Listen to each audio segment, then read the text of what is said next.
And shouldn't be difficult really. The water very calm up there behind Temple Island. The hands are down, and I think we're going to go. So look how well buried those black Thames blades were. So as soon as the work went on, the boat moved out, and it for me immediately moved out by a few feet on the first stroke, and I think they've carried on making that move in the first 10. A great start from Thames. Look at that, looseness and power coming through. Cox managing well that tricky bit as they come into the booms. And there's Leander, you can see the stroke man, his eyes just looking over, just checking what the Thames A crew is doing. Leander knowing this water so well. They'll have boated from their own boathouse and come down here and warmed up with the rest of the regatta. But this is going to be a holding of a semi-final. Who's the form here? These guys raced against each other this year? No, it's really tight between these two. We're hoping for a really close Henley race. Neither have really shown the others too much of what's happened. They both had tough races so far, but they've both been able to control their races so far. I think in the event, Thames A are probably the form crew coming into it in terms of what we've seen before from everything that's so strong at Thames and their system. But interestingly, what we've seen this afternoon with the slight headwind is the heavier crews are the ones that have benefited, and the Leander crew is a slightly heavier crew, 14 stone 2 for them against 13.3 for the Thames crew. So they will be looking to use that weight, use that power, leaning into the headwind, and I think this is going to be a race that is just going to go to the man who will hold his hand into the fire the longest. Oh, I love it. I love it. And the Leander crew had to do that yesterday. They had to hold their hand in the fire against Bayer Leverkusen and had a tough race there. See if they're going to be able to do it again today. Whether this Thames crew is going to be able to start edging away. As you see just that little look through the corners of his eyes from Woodward Foster in the stroke seat, taking that other little look. Can he still see the stern? He's the only eyes that moves, as we saw just a little move in that Leander Club 8, just pitched down to Bowside. Now will have just lost a little bit of run, might have lost him a foot or two. We see total focus here in this Thames boat. Interesting, both boats nice and calm middle distance rhythm. Yeah, there's no frantic movements, there's no frantic stroke rates. They're both settling their rhythm really well, and I think it's pretty much side by side at the moment. Yeah, and this Leander boat, they've got so much international experience. What Leander is so good at is recognising talent in young men and women and inviting them to be part of the club as they move from their school and have them come here, train as a group and learn from each other. But look at this backward shot. We've got Thames there, the crews are quite close together there, and Thames definitely has the advantage.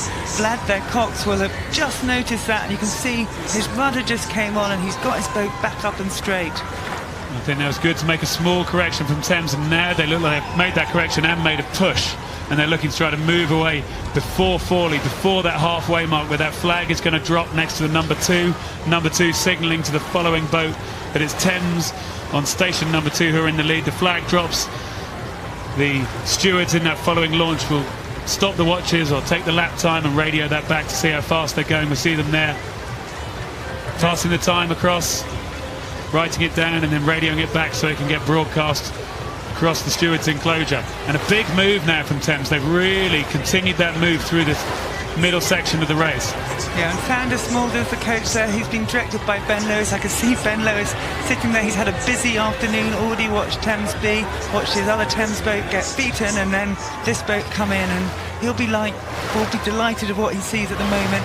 Leander making it look a tiny bit heavier actually. You can see their pink blades just coming up a little bit rather than that smooth catch, James, that you were talking about being so important earlier on.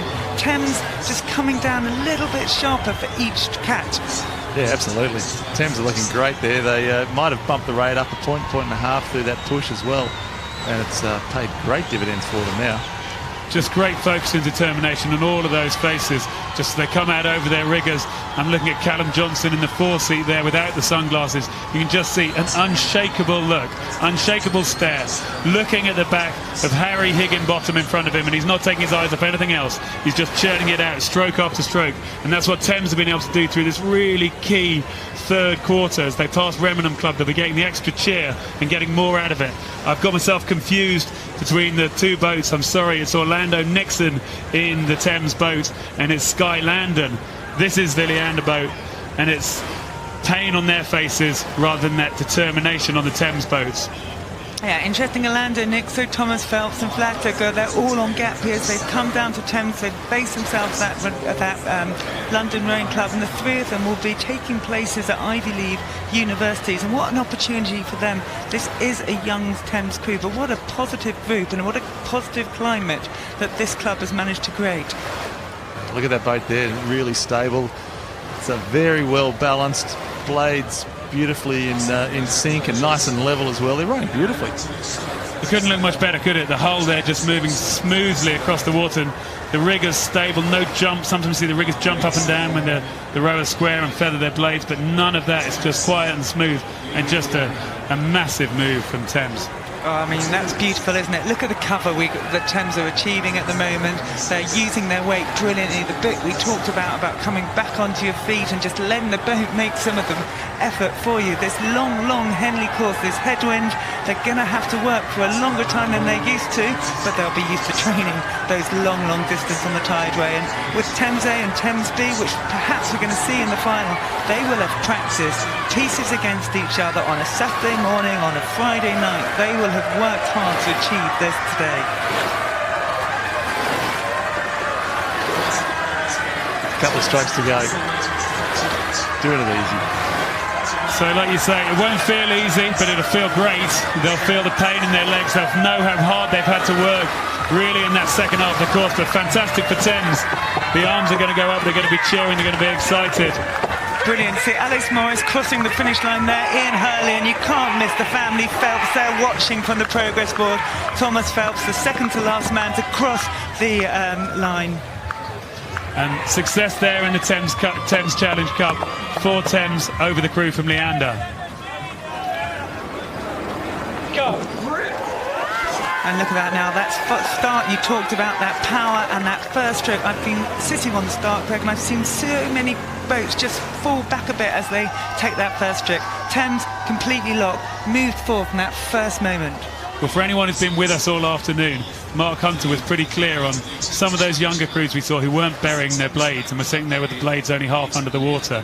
It takes a bit of confidence to do what the Thames crew did there, which is to sit right on front stops with the blade properly buried.